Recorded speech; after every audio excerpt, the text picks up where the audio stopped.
Mendeleev से प्रेरित होकर इनके संघर्ष को देखकर 66 में इनका थ्योरी आता है किनका, न्यूलैंडर्स का 65-66 में।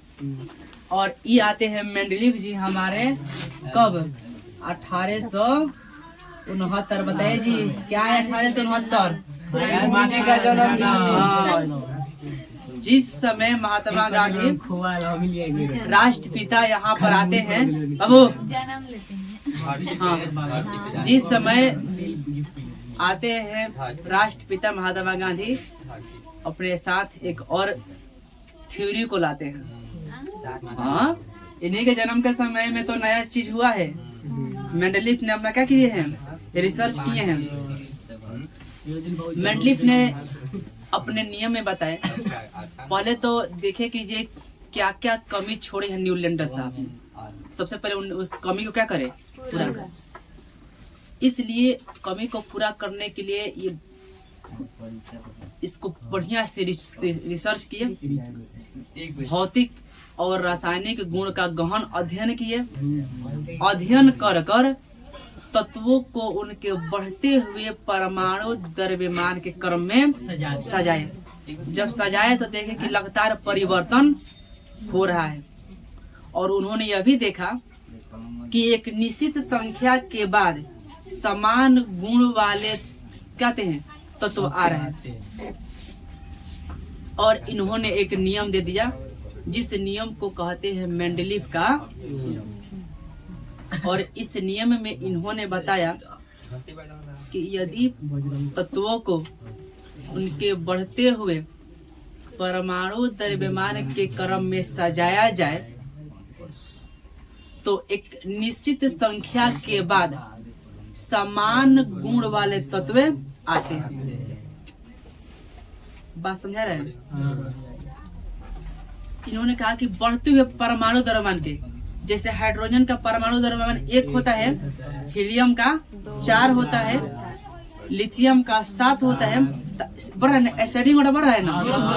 तो सबसे छोटका पहले, उसका बड़का बड़का बड़का, सबसे बड़का लास्ट में। इन्होंने वही कहा कि सबसे पहले तत्वों को परमाणु द्रव्यमान के क्रम में हम सजा देते हैं। आज जब सजाएंगे तो देख रहे थे कि एक निश्चित संख्या के बाद समान गुण वाले तत्वों का क्या आ रहा है। इसी नियम को हम लोग कहते हैं मेंडेलिफ के नियम। तो आपसे पूछा जाएगा कि मेंडेलिफ का जो नियम है किस आधार पर दिया गया, परमाणु संख्या या परमाणु द्रव्यमान? परमाणु द्रव्यमान। मेंडेलिफ ने परमाणु द्रव्यमान के क्रम में सजाए थे, जबकि इसके बाद आएंगे मोसले जी, वो परमाणु संख्या के क्रम में सजाएंगे। यही मुख्य डिफरेंस होता है मोसले यानी आधुनिक आवर्त सारणी। मोसले के आवर्त सारणी को क्या कहेंगे, आधुनिक आवर्त सारणी। और ये होता है हमारा मेंडेलिफ के आवर्त सारणी। तो अंतर हमेशा पूछता रहता है, तो आपको अंतर में लिखना है कि जो मेंडेलिफ जी थे वो परमाणु द्रव्यमान के क्रम में, परमाणु के द्रव्यमान को बढ़ते हुए क्रम में सजाए थे, जबकि वो परमाणु संख्या के क्रम में। मेंडेलिफ के समय तक कुल तत्वों की संख्या 63 थी, जबकि मोसले के समय तक 111 थी। मेंडेलिफ के समय तक कुल वर्गों की संख्या 8, 0 लेकर 9, मुख्य रूप से 8 गो, जबकि मोसले के समय में टोटल वर्गों की संख्या। लेकिन आवर्त की बात कहा जाए तो आवर्त दोनों में कितने होती है, 7 होती है। तो पूछता है कि आधुनिक आवर्त सारणी और मेंडेलिफ की आवर्त सारणी में अंतर स्पष्ट करें। अब बहुत इस चैप्टर का इम्पोर्टेंट क्वेश्चन है, ये अच्छा महत्वपूर्ण क्वेश्चन है, इसलिए इस पर विशेष रूप से ध्यान देने का। एक बार और इसको समझ लीजिए, मेंडेलिफ का आवर्त नियम। इस नियम के अनुसार यदि तत्वों को उनके बढ़ते हुए परमाणु द्रव्यमान के क्रम में सजाया जाए तो एक निश्चित संख्या के बाद समान गुण वाले तत्व क्या होते हैं, आते हैं। इसी को मेंडेलिफ का क्या कहते हैं, आवर्त नियम का पूरा शॉर्ट फॉर्म में आप पूरा समझिए। तिर्यक से लेकर यहाँ मेंडलीव तक। तिर्यक नियम में हम बताए थे, तिर्यक नियम का प्रतिपादन जॉन डोबरेनर ने 19वीं शताब्दी के प्रारंभ में ही शुरू किया था। उन्होंने कहे थे कि ये तत्वों को 3-3 के समूह में रखे थे और बोले थे कि जो मध्य वाला तत्व का द्रव्यमान होगा वो किनारे, दोनों जो किनारे वाले तत्व हैं उनके परमाणु द्रव्यमान क्या होंगे, औसत होंगे। अर्थात कि जैसा कि आप लोग यहाँ पर देख सकते हैं, आपको भी बताया गया, यानी कि दोनों साइड वाला को जोड़ेंगे और इसका औसत निकालेंगे, जितना द्रव्यमान होगा वो मध्य तत्व के परमाणु द्रव्यमान के बराबर होगा। ये दिया था तिर्यक नियम डोबरेनर ने। तिर्यक नियम फ्लॉप हो गया था क्योंकि यह जो नियम है पूरे तत्वों पर लागू नहीं हुआ था। इससे प्रेरित होकर हमारे आए थे न्यूलैंडर साहब 1865 से 66 में, और इन्होंने भी परमाणु को बढ़ते हुए तत्वों को बढ़ते हुए परमाणु द्रव्यमान के क्रम में सजाया और कहा कि जो 8वां तत्व का गुण है पहले तत्व के गुण से मैच करेगा, चाहे आप तत्व की गिनती कहीं से शुरू कीजिए। उसको क्या कीजिए, बढ़ते हुए परमाणु द्रव्यमान के क्रम में सजाइए और गिनती कहीं से प्रारंभ कीजिए। जो 8वें तत्व का गुण होगा पहले तत्व से क्या करेगा, मैच करेगा।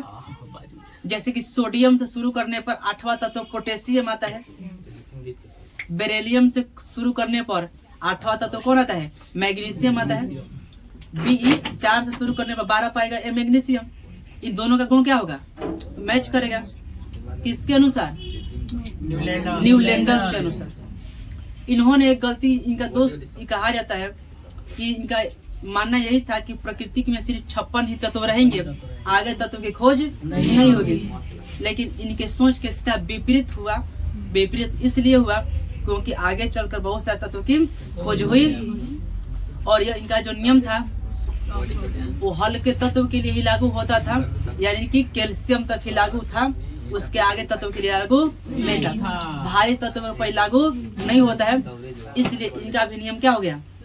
से प्रेरित होकर हमारे आए थे कौन, मेंडलीव साहब 1869 में। जन्म हुआ था इनका रूस के साइनोबेरिया 1834 साइबेरिया। 4 फरवरी 1834 में जन्म होता है और 8 फरवरी 1834 को इनका जन्म होता है रूस के साइबेरिया। अब जानते हैं मेंडलीव के थोड़ा सा नियम। मेंडलीव आए थे प्रेरित हो किससे, न्यूलैंडर से।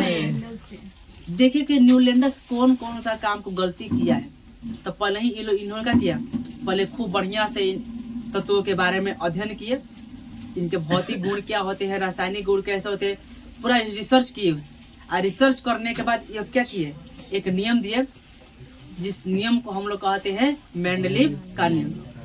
ये अपने नियम में बताते हुए कहे हैं कि यदि तत्वों को भौतिक एवं रासायनिक गुण के आधार पर देखा जाए तो जो उनके परमाणु द्रव्यमान होते हैं वही इनके आवर्त फलन होते हैं।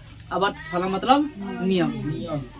दूसरे शब्दों में इन्होंने कहा है कि यदि तत्वों को उनके बढ़ते हुए परमाणु द्रव्यमान के क्रम में सजाया जाए तो एक निश्चित संख्या के बाद समान गुण वाले तत्व आते हैं। इनका नियम यही है, परमाणु द्रव्यमान के आधार पर इन्होंने तत्वों को क्या किए थे, पीरियोडिक टेबल में सजाए थे। ये था मेंडलीव का नियम। तो आपसे दोनों नियम पूछा जाता है, कभी पूछा जाएगा मेंडलीव का नियम, कभी पूछा जाएगा न्यूलैंडर्स का नियम, कभी पूछा जाएगा तिर्यक यानी कि डोबरेनर का नियम, तो कभी पूछा जाएगा मोसले का जो है। और पूरा क्या है, मॉडर्न क्लासिफिकेशन के अनुसार मॉडर्न जो है पीरियोडिक टेबल मोसले का है और मोसले का ही मान्यता प्राप्त है। इसलिए हम लोग को जो भी एग्जाम में पूछेगा खास करके जितना भी निकाला मोसले के अनुसार, मेंडलीव के अनुसार। मेंडलीव का भी मान्यता प्राप्त हो गया था, इसलिए मेंडलीव से भी क्वेश्चन आता है। कुछ हद तक न्यूलैंडर्स का भी नियम सफल हुआ था, इसे न्यूलैंडर्स भी पूछता है। इसलिए एग्जाम की दृष्टि से आपके लिए सब महत्वपूर्ण है, आपको सभी पढ़ से पढ़ना। चले, इतना में किसी को दिक्कत हो